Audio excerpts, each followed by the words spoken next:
Hopefully everybody sees that just fine, right? Okay, perfect. We'll open with our 4 immeasurables, and we'll do this 3 times. May all beings attain happiness and its causes. May all beings be free from suffering and its causes. May all beings never be separated from joy that is free of misery. May all beings abide in equanimity, free from bias of attachment and aversion. May all beings attain happiness and its causes. May all beings be free from suffering and its causes. May all beings never be separated from joy that is free of misery. May all beings abide in equanimity, free from bias of attachment and aversion. May all beings attain happiness and its causes. May all beings be free from suffering and its causes. May all beings never be separated from joy that is free of misery. May all beings abide in equanimity, free from bias of attachment and aversion. All right. Well, thank you, everybody. So good to see everybody here. Andrea, nice to have you. All right.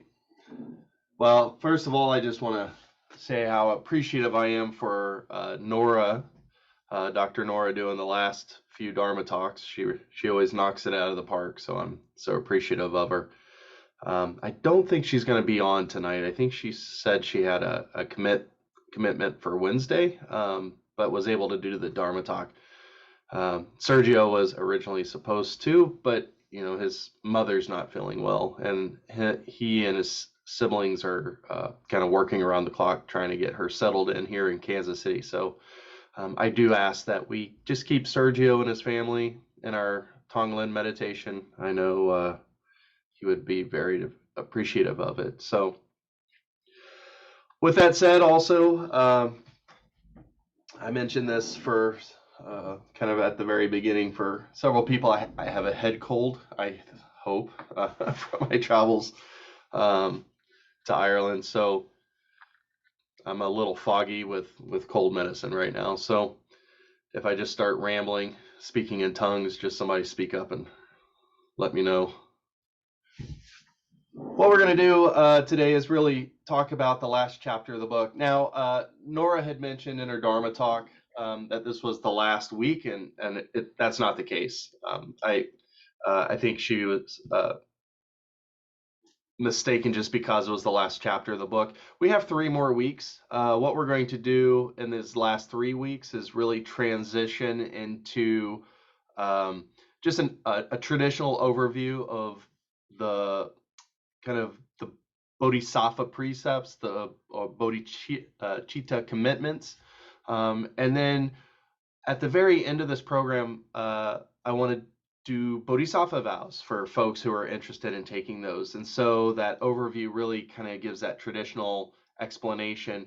And then the last Wednesday class, I guess you could say, I'll just kind of go over the vows themselves. A lot of times people, when we're taking like refuge vows and other vows, sometimes the vows are just given and there's not really an understanding of the ritual itself. So we'll talk about that and kind of use that as our following wrap up. And so the Bodhisattva vows then will be given on Sunday, which it will be April 17th. And that will be kind of the final celebration conclusion of the Bodhisattva challenge, and it will be during our Sunday service. So we will be at St. Mark's Hope and Peace Lutheran Church. It's going to be a nice big venue, so that way those who are wanting to take the vows will do that in person. And so with that said, though, we are finishing the book today or this week with our discussion. And we can still talk about it in the coming weeks. I don't have any problems with that. And I think that would be healthy if people are kind of working through some stuff that they still want to process, as a group. That's why we're here as a Sangha. So with that said, unfortunately, I wasn't here for the last couple of discussions, or I guess the last discussion. But, so far, is there anything we want to talk about before we get into today's chapter? Anything that we need to bring up or work through that we haven't gotten a chance to yet? Everything going great and smooth. And Fanny, I see you unmuted. What you got going? I just wanted to welcome you back safe and sound. Oh, yeah, thank you. Yeah, we're really glad you're back. Well, I do And apologize. go ahead. Yeah, I these things we actually had scheduled to go to Ireland right before the pandemic, and we were doing this actually for my dad because he wanted his ashes spread in Ireland. So it was actually a family trip, and just trying to get it was all pre-scheduled, and of course they wanted to time it around his birthday, my mom's birthday, so that's why it kind of got right there in the middle of the Bodhisattva challenge. But one of the things I just want to mention is as we're kind of shifting through this, hopefully you're seeing that Thupten Jinpa, especially in this book, is giving us this roadmap for us to really develop this this awakening heart and mind, this aspect of bodhicitta, of being able to really process and one of the things I really love with like Tonglen or mind training is that it has this understanding that we really go from kind of self-centered, selfish people, and and we're a work in progress, and then we're kind of nudged and moved in slow increments. Sometimes it feels two steps forward, one step back, or one step forward and two steps back, but we're always trying to just move a little further to this more empathic, kind, compassionate mindset. And the book really does talk about and spend a lot of time with working on our self-compassion, working on um, just some of the obstacles we have. And as we kind of come to this tail end of the challenge, I don't want you to feel like that process is finished, because and one of the things that I really appreciated about Nora's talk was this notion of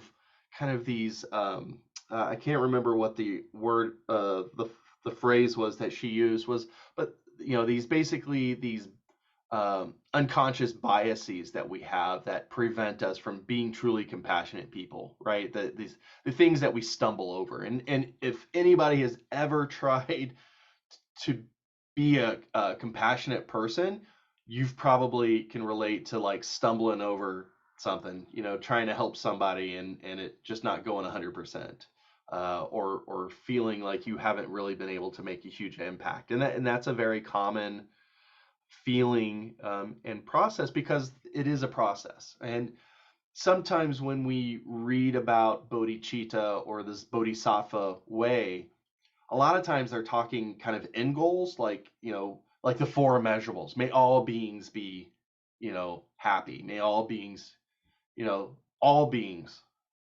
can be very daunting. Or when we talk about the six paramitas of generosity and patience, sometimes we're like, listen, I'm just not a patient person. I try to be, my intention is there, but maybe I don't make it through the day, and that's okay. And I think that's the understanding that we should kind of come at this with, is that especially in this chapter, Thupten Jinpa is really giving us examples of compassionate action. And we may not be there yet, or maybe we are there, but we still have a little bit of work to do. And that's okay. I don't want you to feel lesser than if you don't maybe relate to this final chapter. Because in Nora's talk, one of the things I really appreciated was that honesty, that she was like, listen, I don't really have that background in like activism or kind of action, that she, as a doctor, kind of just works more one-on-one with people. And I might, if I was having a conversation with her, I'd say, well, actually, working one-on-one with somebody is a very compassionate action. So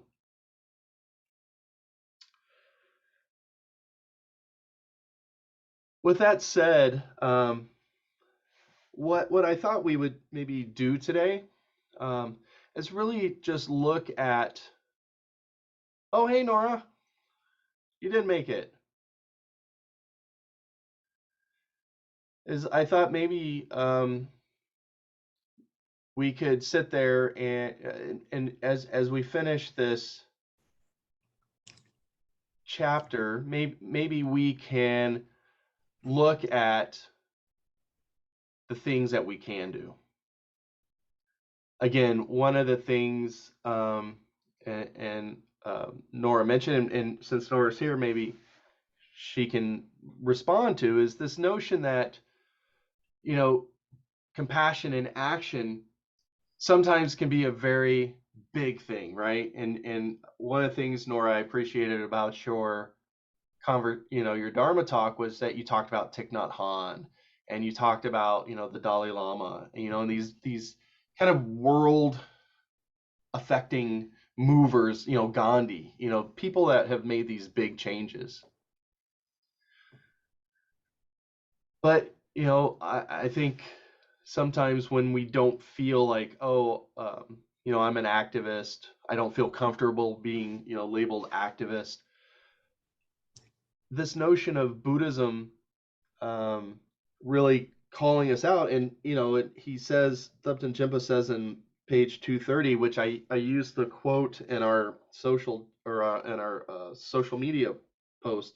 Unless we change social structures and institutions, we cannot expect our society to change in any fundamental, enduring way. And then later on, he says, the next 233 was, then I kind of talked about the next part of that. I had put that we cannot wait for our society to change. We must take the initiative to make change. A more compassionate world starts with individuals, people just like you and me. And he says, hopefully this book helped you see that compassion isn't heroic, it's human. And when we look for sorry, let me slow my brain down for a second. When we look, we can always find opportunities to express our compassionate side through kindness in our everyday life. The question is not whether I am compassionate, rather the question is, will I make the choice to express the more compassionate part of me? Right? That, to me, I feel like that's such a beautiful expression of moving the goalpost. Because when we talk about compassion in action, I think especially when we think of like social justice activism, it can feel very daunting, or it could feel a little too much, maybe would be a good way of saying it. Other people feel very comfortable with it. So what are some things that we as individuals in this group, what can we do tomorrow? Or what can we do in the next 30 days as putting our impetus of compassion and kindness and empathy into some kind of form of embodied action, meaning, doing something with body, speech, or mind. And again, if you don't feel like an activist, what's something that you wouldn't normally think of? And what we're going to do is we're going to collect a list, right? We're going to have a list that we can then look on and say, oh yeah, I think I could do that.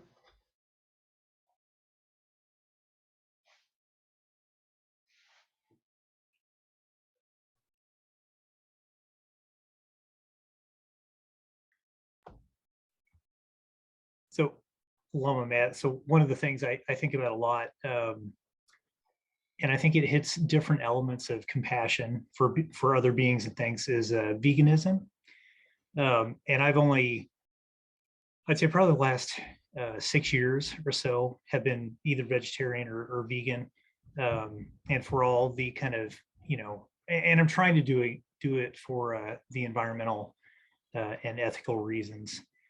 So I think that's an idea or a way that we can impact. If you're not a big activist, but you want to do something that might be beneficial to the planet, be beneficial to other living beings, it's not that hard to do once you get used to it.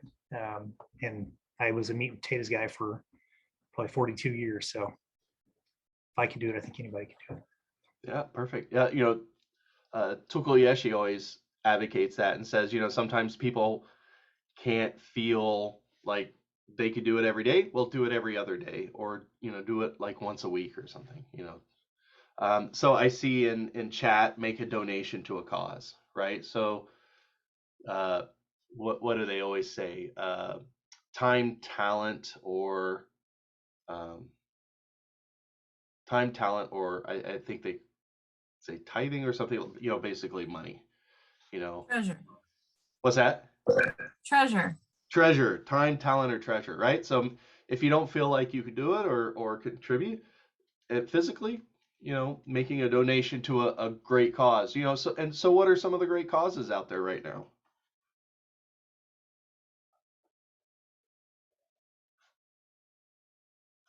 Oh, come on. Everybody probably has at least one charity or one. Obviously, okay, I have a bunch of them, but I'll just say one. Project Cure. If nobody knows about Project Cure, it started with Franciscan nuns. There's 100 of them left. They were all about service in 136 countries to donate medical supplies or things that needed, not even before crisis happens, just with poverty, Africa, amazing organization here locally in Kansas City, in a subtropolis. If you've never experienced caves, like it's wild. You go through 4 miles of cave till you get to their warehouse. It is 5 football fields of medical supplies. So that right now they're looking for volunteers. To make a long story short, they partnered with Project Cure. We were sorting and organizing medical supplies to go to Ukraine. So that's like an ongoing, that's a direct way, one of the direct ways to help. Yeah. Yeah, perfect. And Fanny had put that in the chat too, if anybody has seen that. Yeah, go ahead. Terry, I see you waving. What are some other great charities going on right now?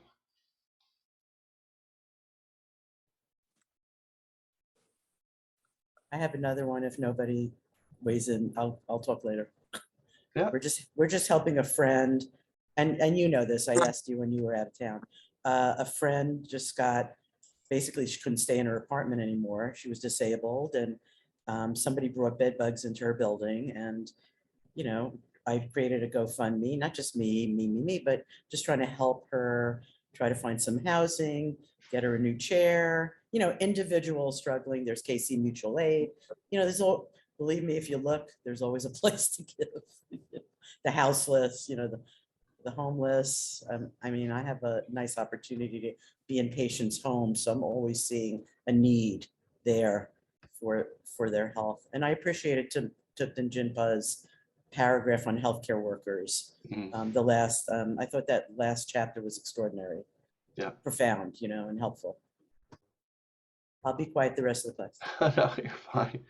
I So want to lift up what Fanny. Oh, sorry. go ahead, Terry. Oh, we're so excited. I want to share. Oh, yeah. Yeah, go ahead, Lauren. Was that Lauren or Terry that was talking? I think Terry was first. So Terry goes and then. I was waving at Fanny and blessing her for all of the suggestions and everything that she has done.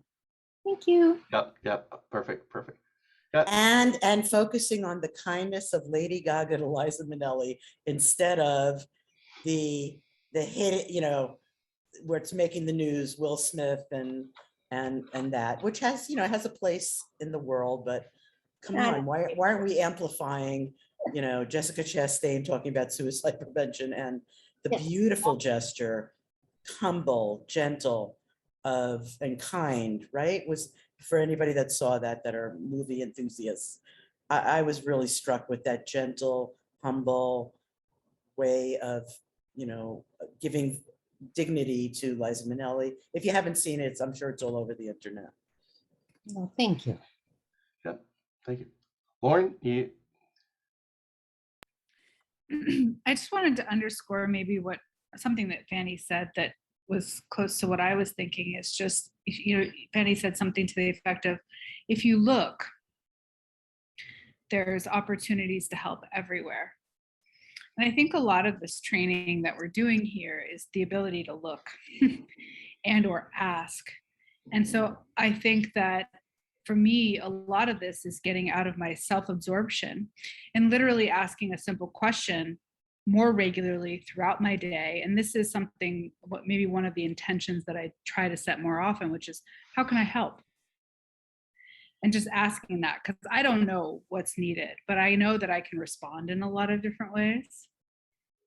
That has helped me actually then find what kind of charity, what kind of activities or support that's needed in my neighborhood here, or that I can donate through work, or a number of things, but also just being more present to the people that I work with. And I always try to turn my work towards service, but also just knowing that I can be a helping person to the people that are around me.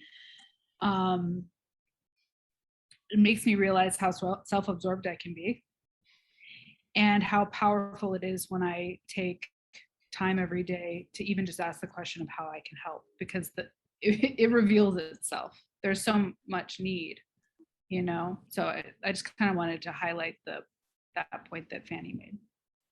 Yeah, perfect. And I want to just catch up in our chat. So we had a couple, again, Fanny talked about volunteering, helping refugees. I would also maybe add immigrants to that, migrant workers.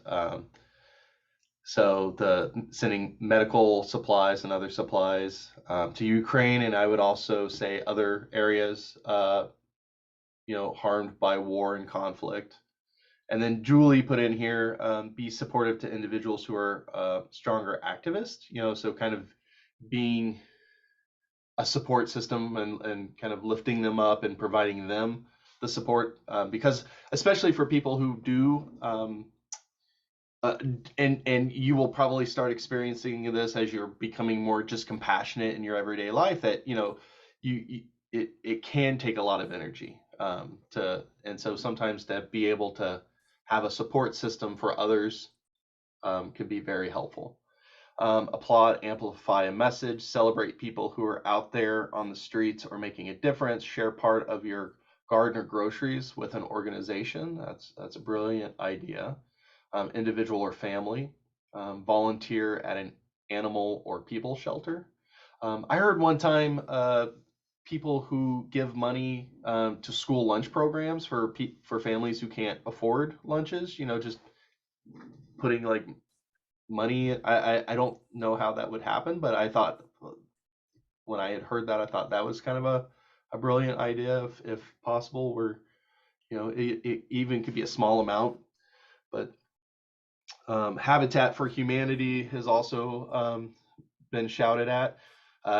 ASPCA, right? So there's the national one and the local ones, right? So I would say probably either one. Humane Society, Foster Adopt Connect. Julie, I don't know what Foster Adopt Connect is. It's an organization that facilitates adoptions among those kids that are less likely to get adopted. Oh, wonderful. And supports after that's accomplished. Yeah. Red Cross, Healthcare for All, Anti-Racist Action. So like Surge KC, really being, I was actually at the participated at the Jewish Community Center's Unity Seder yesterday, and it was interesting because during the Seder they were actually having people talk about or share a story, and so one of the stories was about the person identified as LGBTQ IA plus, and one of the things, and all the stories were very powerful, because they talked about the immigrant story. They talked about kind of Asian American, the stories, and then the LGBTQIA plus person. What I liked was this notion of, a lot of times people say that they're an ally when really what we need is a co-conspirator, which I thought was actually kind of brilliant, because An ally can sometimes seem like I'm here to support you, where a co-conspirator is almost like you're really doing a lot of actions, and so that kind of stuck with me that yesterday night. Nice. What are some other? Julie put Uzazi Village provides pre, prenatal care, midwifery to minority women by minority women.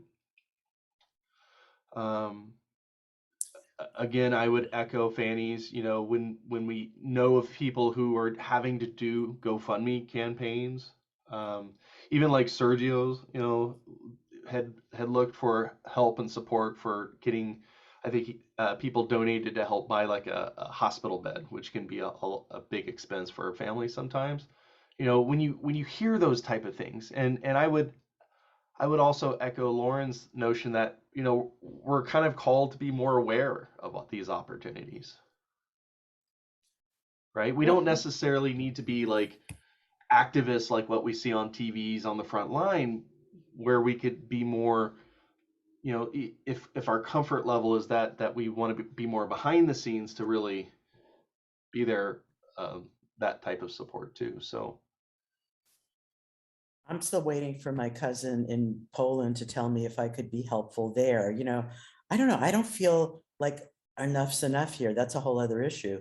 But, I guess you have to know yourself and know what the best way that I'm just saying, I'm thinking of even just greeting people as they're crossing the border, if it's not a burden, to not know the language and, me being there and an extra person. But I'm so called to that.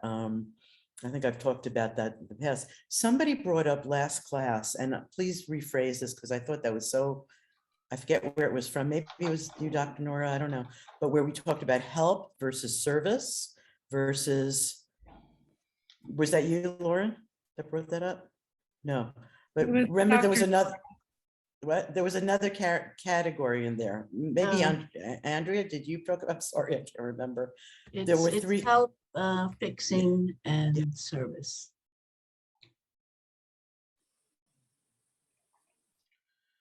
yeah, thank you. I found that very helpful to reflect on for sure.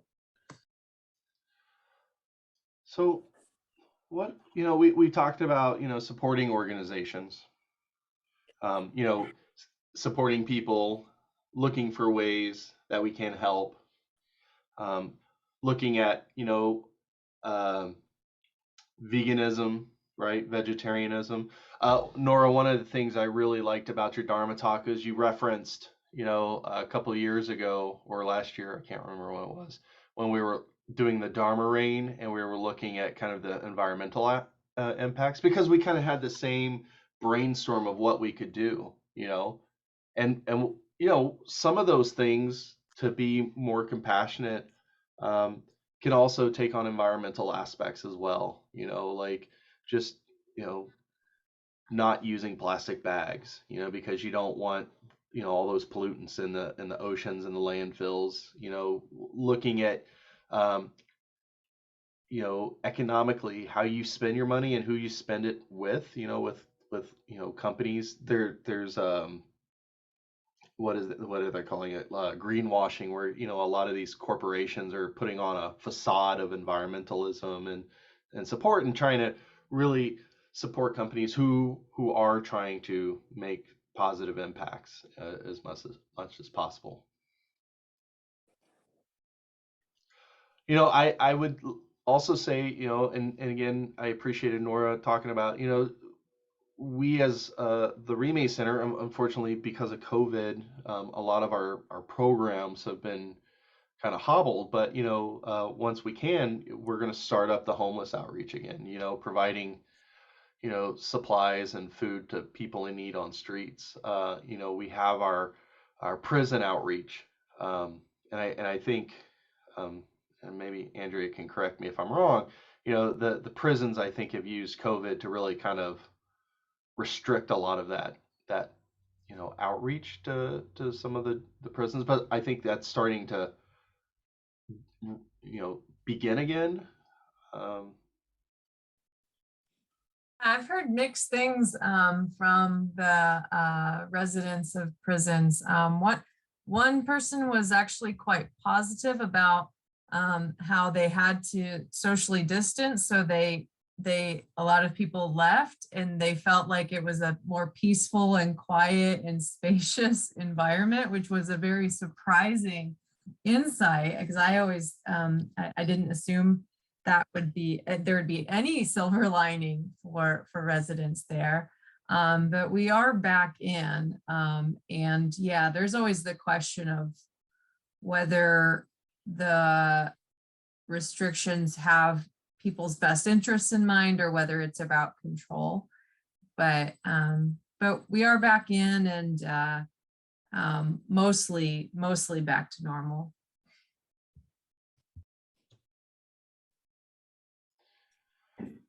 So again, just and we have such a great list going, but giving multiplier, right? Thank you. Yeah. Can I speak to that for a Yeah, moment? please do. So it's a really interesting thing I learned about through the Happiness Lab.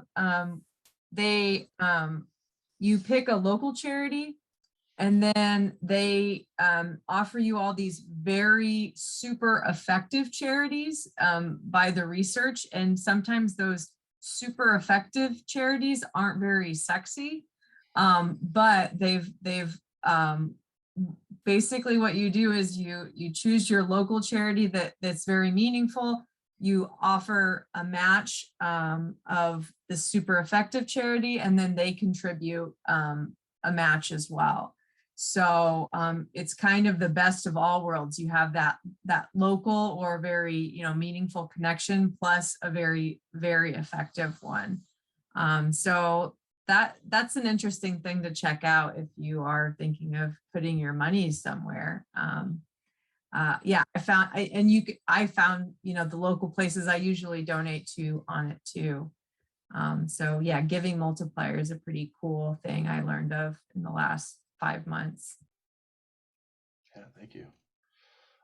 Yeah, another idea that Gabi and several others board members are working on is an aspect of microloans that the Remake Center could do for the neighborhood that we're in, which I always thought would be a really great thing, because you have immediate direct impact on people's lives,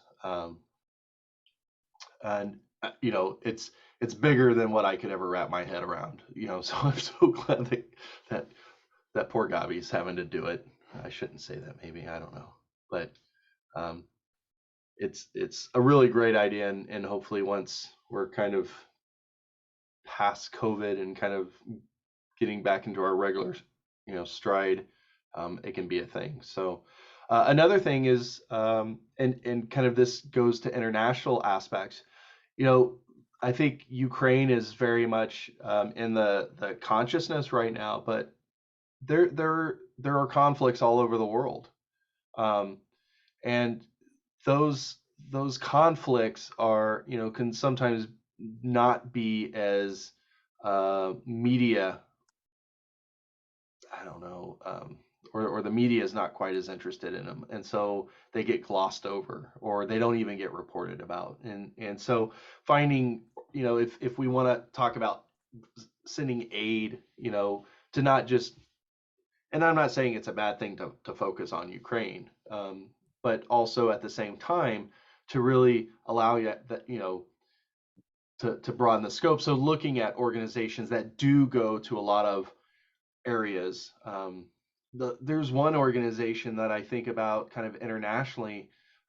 It's actually a Sikh organization called Khalsa Aid, and the Sikh religion. One of the things they do, and I think I've mentioned this several times to people, is they offer this thing called langar, which is I believe Punjabi for the Guru's kitchen, and it's all about just providing food. And so Khalsa Aid, what the Sikhs do is they set up these kitchens in areas that are devastated by war or conflict, natural disasters, and other places that are food insecure, to really help try to just feed people, and it doesn't matter who, they just provide food. And it's one of those things I've always been just vastly amazed at, that, and one time they showed a map of like all the different areas that they're at, and they're pretty much all over the world. So looking at those type of organizations.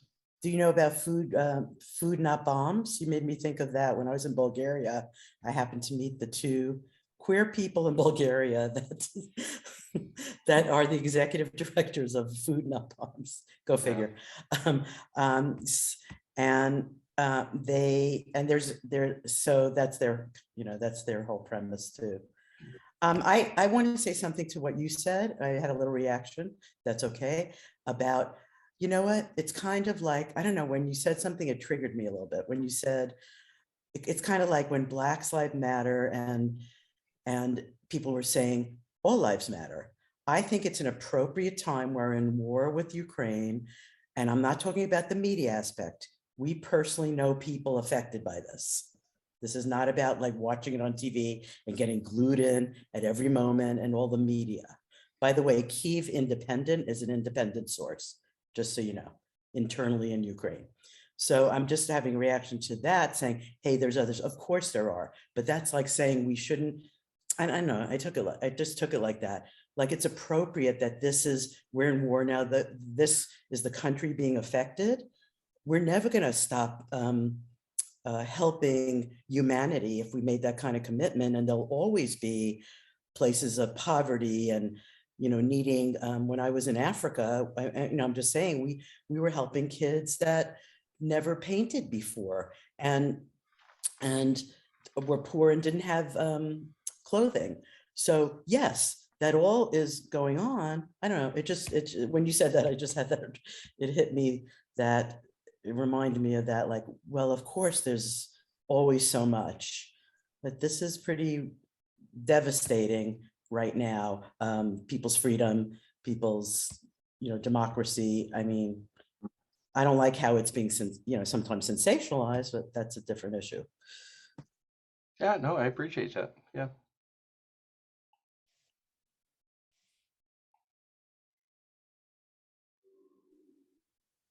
Any other ways that, again, and what are there anything else that we could do tomorrow or this weekend or next week?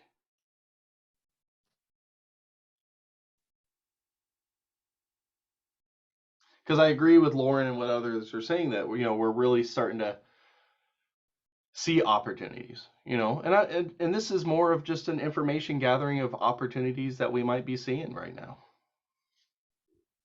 Are you saying individually, or you're saying you're Sure, inviting of all individually. of us, invite us as a sangha to go out to wherever, clean up? Yeah, There's I, so w- I much would, just, yeah, I yeah. would say maybe individually, but I think at the same time, if there's something that we think of that could be more group effort, those are fine too. And the reason why I'm asking this is because sometimes people say, well, I just don't know of anything that I can do right now.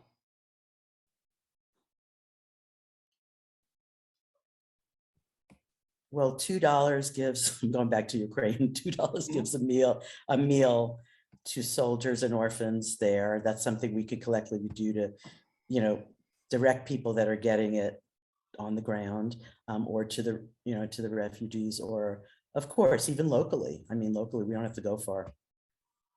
Trust me. I've to speak on Ukraine too. One of the things that I was really impressed with. So when I went to Ireland, I noticed like there's like Ukrainian flags flying everywhere, and there's actually an effort by the government to bring refugees in.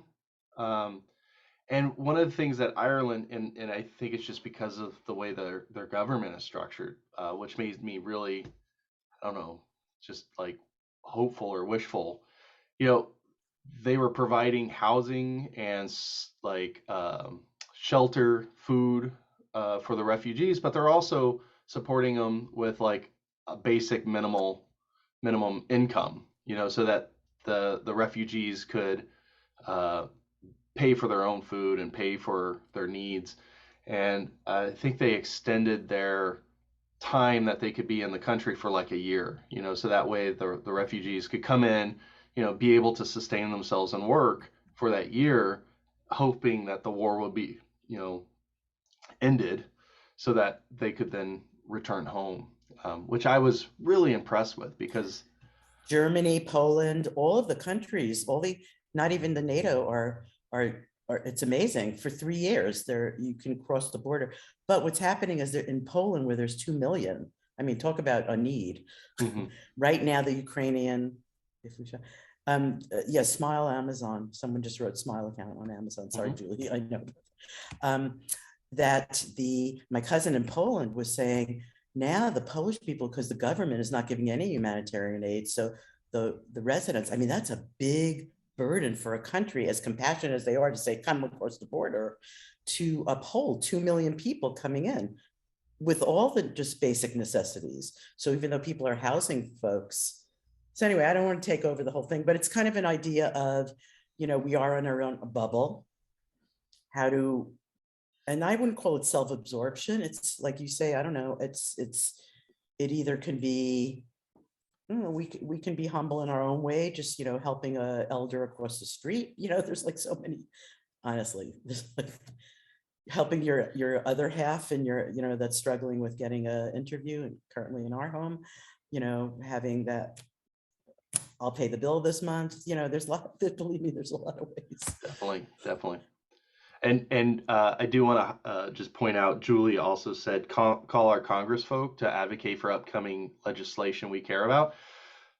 Yeah, I think Ron and Sheila, it may have been more Ron, had talked about the fact that he tries to be more active in, just making his voice heard to his representatives and to his legislatures, because and that was kind of that thought I was thinking of with Ireland being different than the United States. The complete apples and oranges compared, with governments and just the ideologies of the government systems.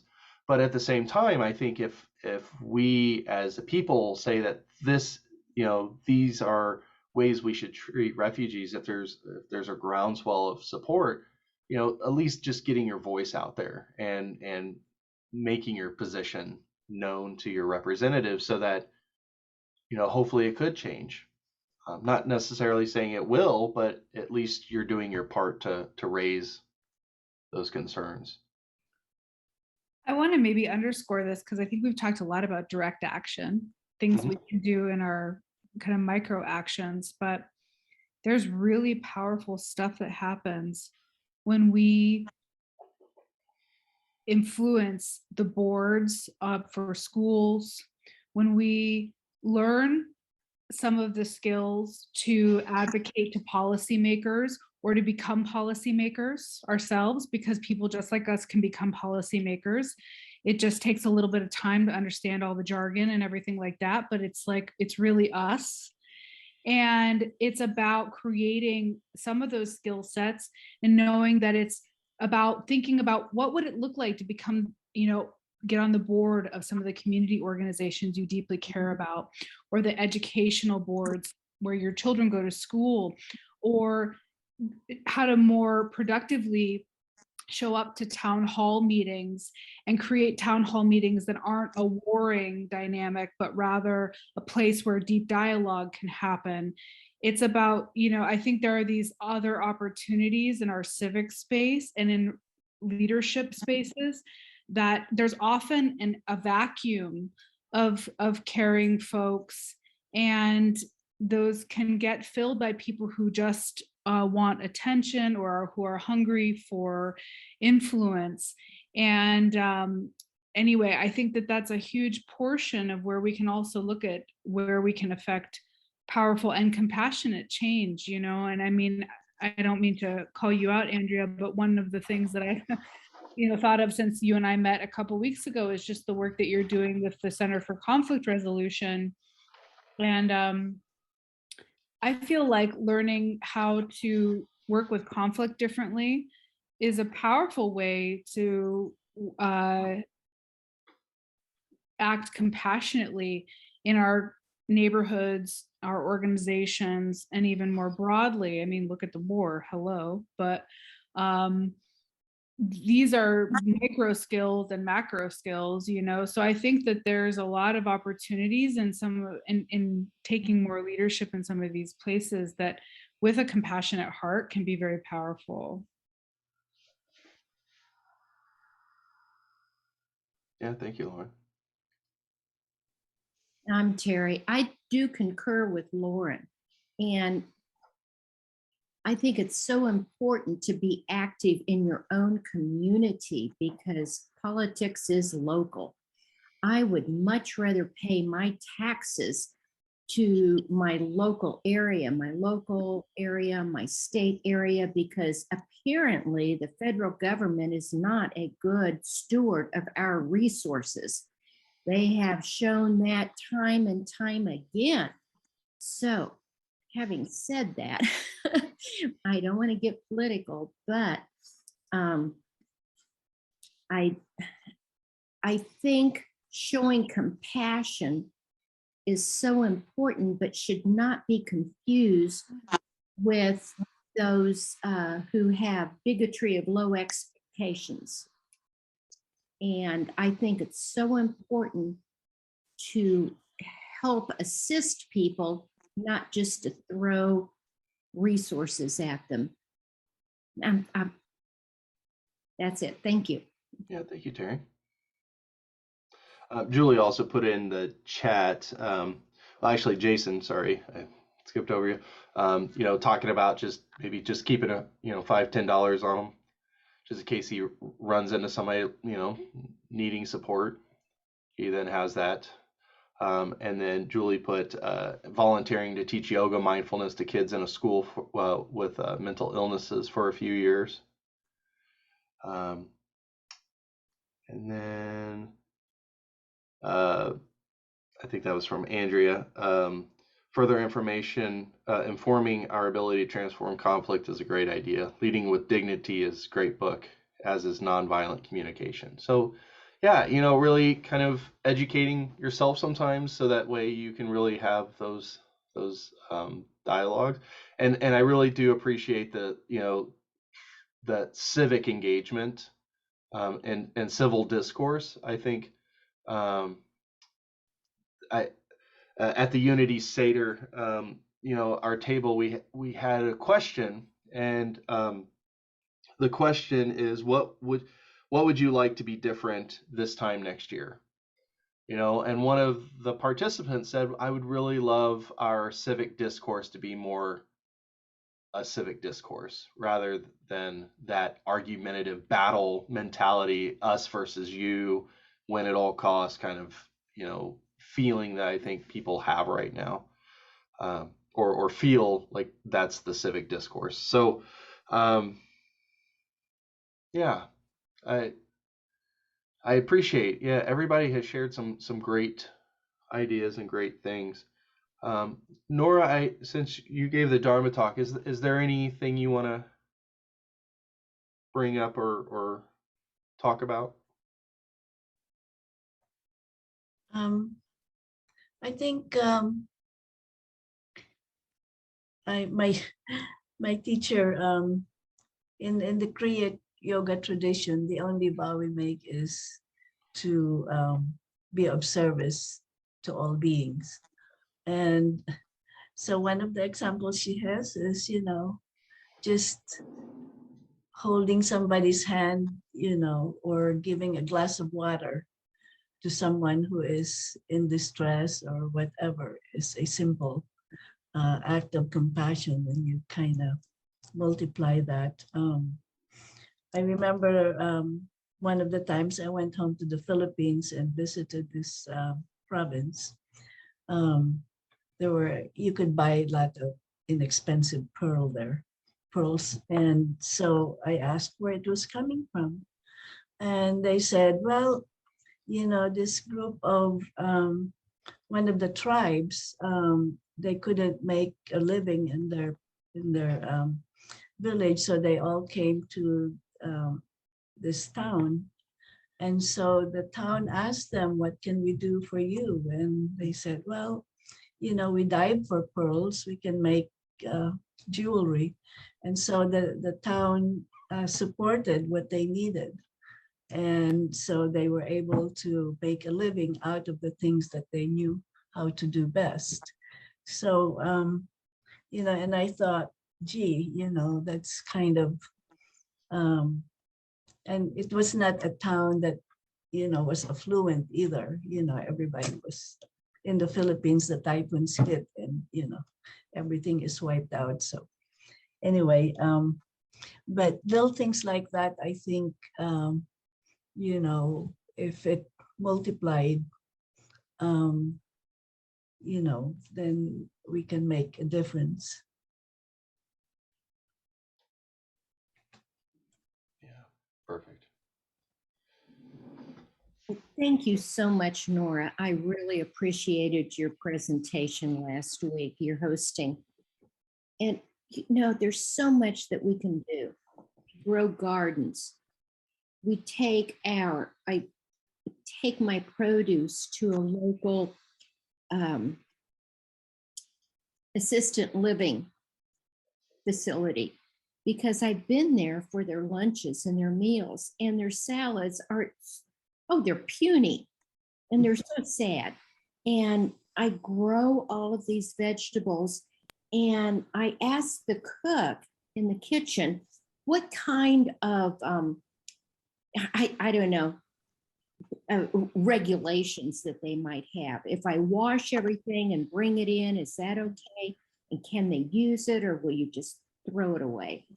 And they would use it, and I would bring them in, and then the people who wanted some cherry tomatoes, I could walk them around to the tables and they could take what they wanted. What Nora had just mentioned about being alone, I just now thought of this. I'm in healthcare, and it is so important to me that no one dies alone. We all die alone, but we don't have to be alone. And in healthcare, it's so important. You rush. You got to do this, you got to do that. But you can also, as an aside, volunteer for No One Dies Alone. And you can go there and you can be there and you can support them as they die alone. So as they die, so they don't have to be alone. And you can, there's so many things that we can do. We can take, when we're walking our dogs, we can take a bag and pick up trash. I mean, there's just tons of things that we can do that aren't even on the radar. We just do them because we do them. We don't do them because they get chalked up as some kind of points.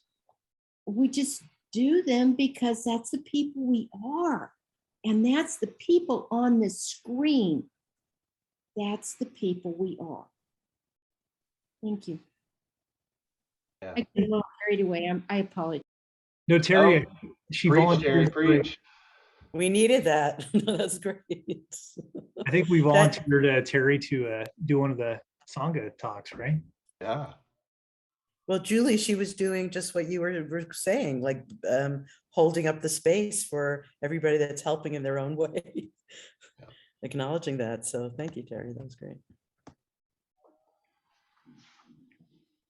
So I want to share a group that's coming up, and the reason why I'm highlighting this group, and I've talked about it, you probably see me wear their shirts, 7 days, right? So this is an organization where families were family members of these families were killed 2014, I think, at the Jewish Community Center and the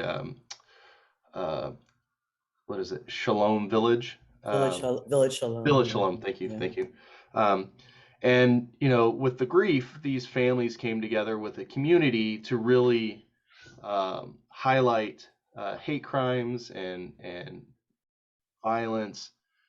And one of the things I've been really impressed with is they really were all encompassing, you know, so they came together, they worked across, you know, political aisles, they worked across communities, they've engaged cities to really take this opportunity, and they talk about it being 7 days, being this notion of, you know, spending these 7 days, kind of like our Bodhisattva challenge, but using this week to really do certain things that you can engage in. And it's coming up. It's actually, I think the kickoff is April 13th. So I just wanted to play this video for you all, if you don't mind.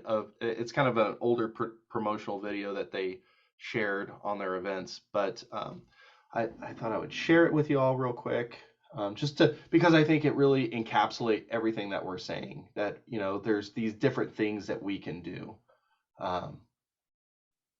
So yeah, Lauren, you got to share your food next week. So, all right, let's play the video real quick.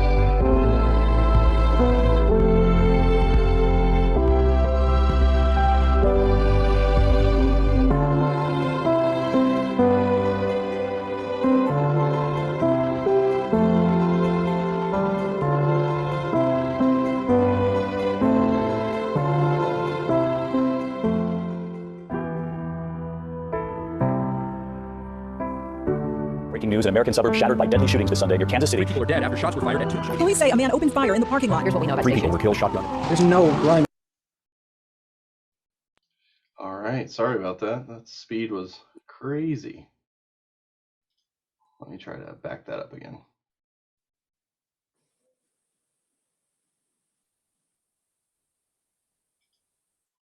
It's actually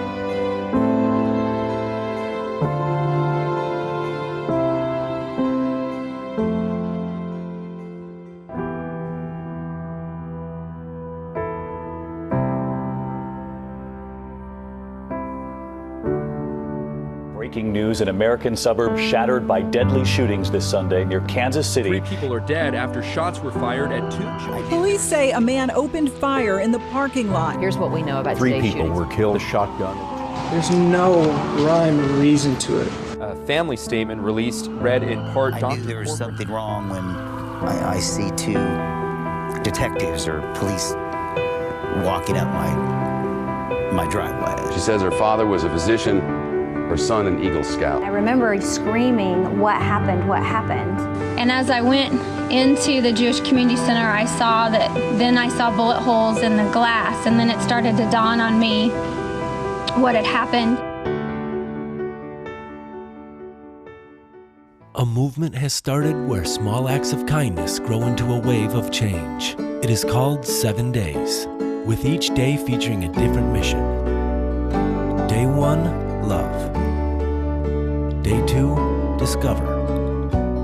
Day 3, others. Day 4, connect. Day 5, go. Day 6, you. And day 7, onward. This week-long celebration of kindness is marked by one simple, all-inclusive symbol. A 7 days ripple, which features 7 nested rings, 4 filled with color and 3 left empty. The 3 empty rings signify the lives tragically taken from us on April 13th, 2014. But the other 4 show that even through this tragedy, our community possesses a spirit filled with color, vibrance, and life that can never be taken away. The interconnected nature of the rings represents inclusion, wholeness, nurturing, mobility, and our commitment to creating centered, focused lives for ourselves and for the ones we love.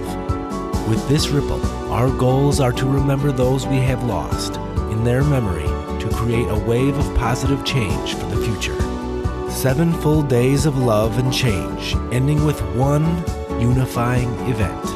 A group walk meant to signify the unity of a flowing river, culminating with a performance by winners of a songwriting competition aimed at racial, religious, and cultural inequality and acceptance. Who says we have to wait? Who says we can't be the one that starts the way? We are the change. We are the change. Whoa. Reet, Bill, and Terry, your ripples are waves. Thank you for changing the world.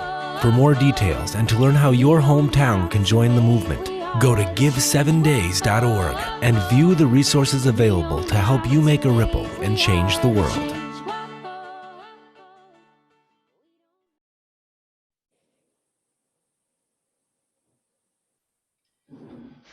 So just one example.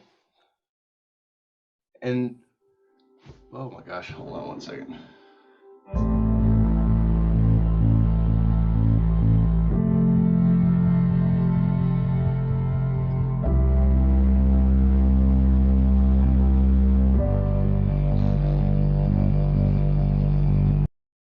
So powerful. Getting very dramatic. I know. Oh, I want to give me. There it is. Jeez, Louise. Sometimes I can't figure out computers. Today's one of those days. So does it not matter? I found it interesting that they said we don't want to put any emphasis on the killer. And on a personal level, it was really a devastating thing because they were going to, it was a white supremacist going after the Jews. And sadly, he murdered 3 people. He went to specific Jewish sites. So of course, we don't want to give credence to the killer, but I do think it's, important to say what that, what the hatred, the impetus of the hatred, and obviously there's many people targeted. I remember that night very well. It was Passover, and I was not living in Kansas City yet, and yeah, it was. And she was an OT, the one that was going to visit her mother at Village Shalom. She was a rehab therapist going to visit her mom. Yeah, this is an early promo, so they really do call out like hate crimes and stuff like that. Now, I think what they were trying to do at that early stage was not give power to the perpetrator of harm. Makes sense. And really focusing on the healing aspect of it. Yeah. But again, it's just one of those, and the reason why I shared that is because I think that's one example of people who really reached out to others, right? And when I've talked to Mindy, who is the kind of the main energetic spring for this organization, one of the things she talked about was she absolutely collapsed and grieved. It wasn't like the next day she's like, oh boy, let's get the community together. I think it was part of her healing process. But the inspiration that I saw from that is they were looking at healing and making those what they call the ripples, right? Those actions. And so that week, and again, it's coming up April 13th, there's these actions that you can do on each day, and they're focused actions. And so that kind of brings me to a final question of, we've talked about a lot of things that we can do. We've looked at different organizations like Habitat for Humanity, Humane Society, Red Cross, Project Cure, 7 Days. I want to share the question that they brought up during the Seder yesterday, the Unity Seder. And their question was reflecting on what liberation looks like to our communities. What would you like to be different at this time next year? I would slightly change it from liberation to compassion. So reflecting on what compassion looks like to our communities, what would you like to be different this time next year?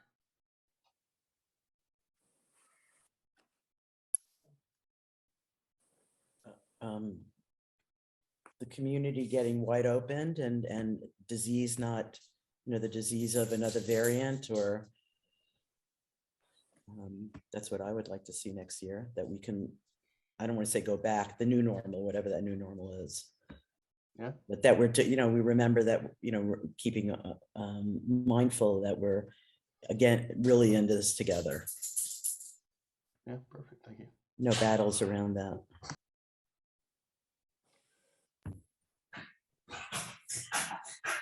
I would say something about the ability to be present. I appreciate Dr. Nora's presence, especially when we were having classes in person. That was sometimes the most visceral takeaway is just being in Dr. Nora's presence. And sometimes when I work in very interactive spaces in the public, not just with CCR, but in kind of a retail environment, you can just feel the stress and the kind of tension and the whatever is going on right now. So just hoping next year there could be, some level of peace and presence within people. Yeah, thank you. Thank you. Yes. Terry? And Terry, I think you muted yourself. Wait a minute, I think I have it now. Yep, you're good. Okay. Freedom from media fear porn and understanding what the real truth is. Thank you. Universal healthcare.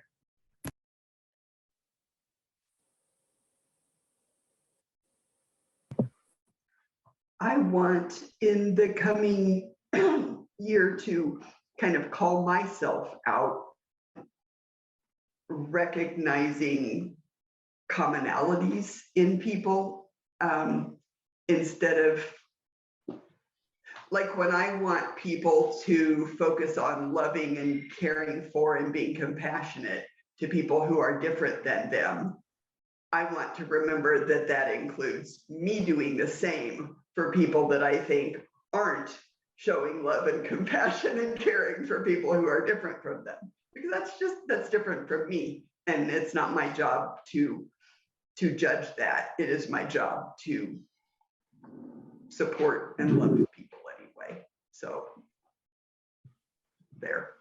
Yeah, thank you, Julie.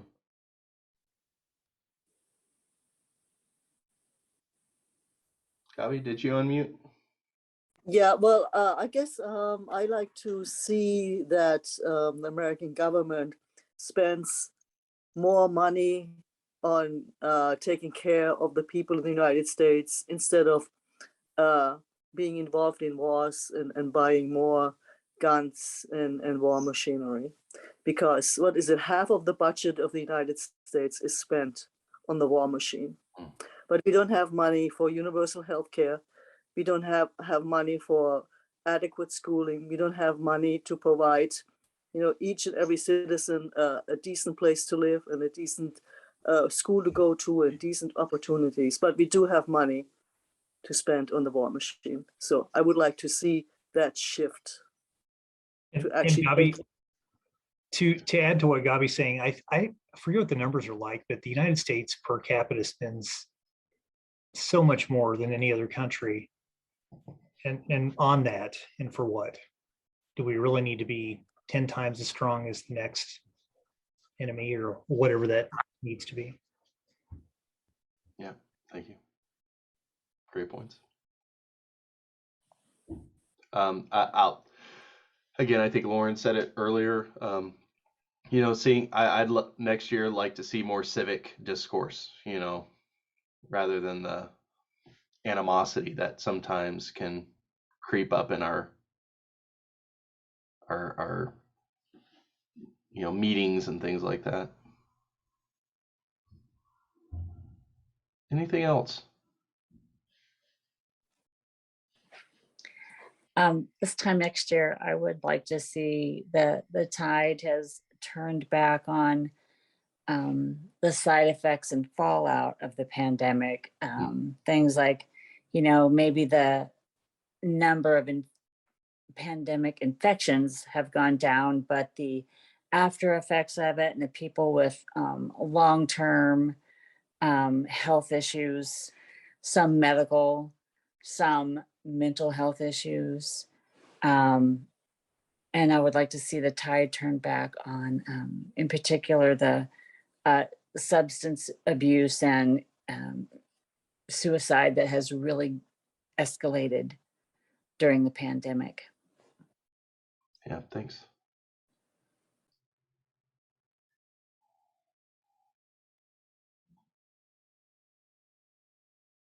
Can I add one thing that's really dear to me that Sure. that you talked about, and Gabi, you talked about the less militarization. What I find disheartening, and I struggle with personally, is like that we don't get, how precious this human existence is, really at the core of the foundation of why we even attracted to Buddhism is not the word, but the seed, the karmic seed. That when are we going to get? And this, brings tears to my eyes. So sorry, guys, but when are we going to get that we are one humanity, we are one Earth, that conflict, learning the skills, I think Lauren said, for conflict resolution, what are we, and Jason, you said this, like occupying territory, like why are these the premise, and His Holiness and Thupten Jinpa talks about that too. I mean, when are we going to see that change? I mean, I know be the change you want to see in the world. I know that's a big meme, and we all try to do that. But when are we going to get it? When are we going to get, finally get that this is not the way to treat each other? I mean, we're trying to be examples here, and boy, is that like a huge, there's a lot of people in this world, and what is this? I even tried to put myself in Putin's shoes. I mean, I've said this before. I tried to just like, okay, the man is, has Parkinson's. He's turning 70. He really feels passionate about this mission. Okay, I get it, in a way, but at what cost? And I'm not just talking about, Ukraine in general, when we're not seeing that the vulnerability of what we're doing and how what we are capable of doing. So sometimes that really brings me down, and I'm grateful for Sangha to like, Terry, what you were boosting us up with, and Julie, how to just say steadfast with that. It just seems so obvious to me, not that I'm that skilled at it always, but that, it's so in our DNA. I know how we shift to it. It's just like, how do we really get the ripple? The ripple going. So, one foot in front of the other, I guess. Yeah. Nora, I saw you on mute. Yeah. One of the things that really I connected to in Ruth King's book is, the habit of harm. That what are our habits of harm? And I think it begins there, because it's really, some of it is very subtle that we don't even realize it, When I say something, am I guilty my kid, or my spouse or whatever. But how do people learn to hate? They weren't born hating. And so that's kind of my thing for this next month, is just looking at habits of harm that, I see myself doing in everyday life. Because that's what it's all about, individual habits of harm getting collected, all over.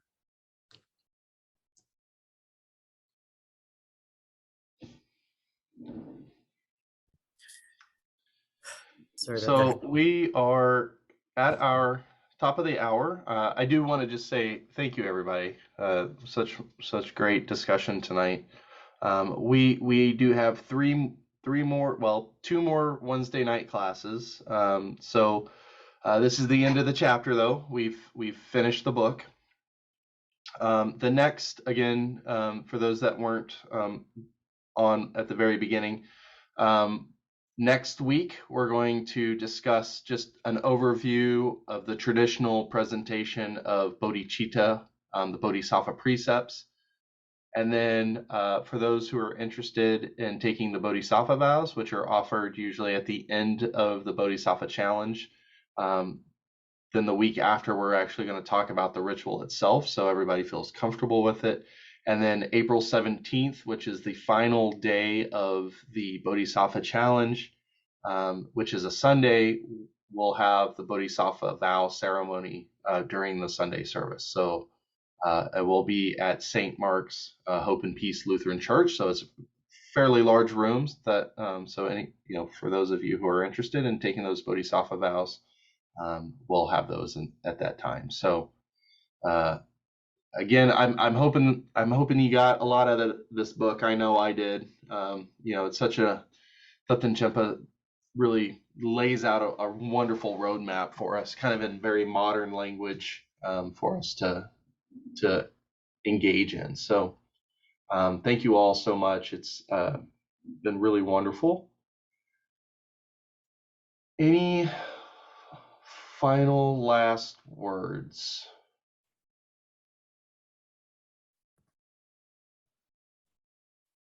Let's invite Thupten Jinpa to Kansas City.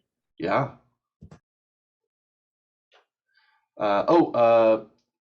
Sorry, I see in chat, will you mention renewal of vows as well? So yeah, I mean, if somebody's taken Bodhisattva vows before and they feel like they want to renew the vows, they're more than welcome to take them as well. So it's open for everybody. All right. Well, let's end our class. We'll do the engendering bodhicitta prayers. Let me share my screen again real quick. Everybody see that just fine? Okay. We'll just say this one time. Bodhicitta is precious. May it arise from whom it is not arisen. Once arisen, may it not diminish, but ever grow and flourish.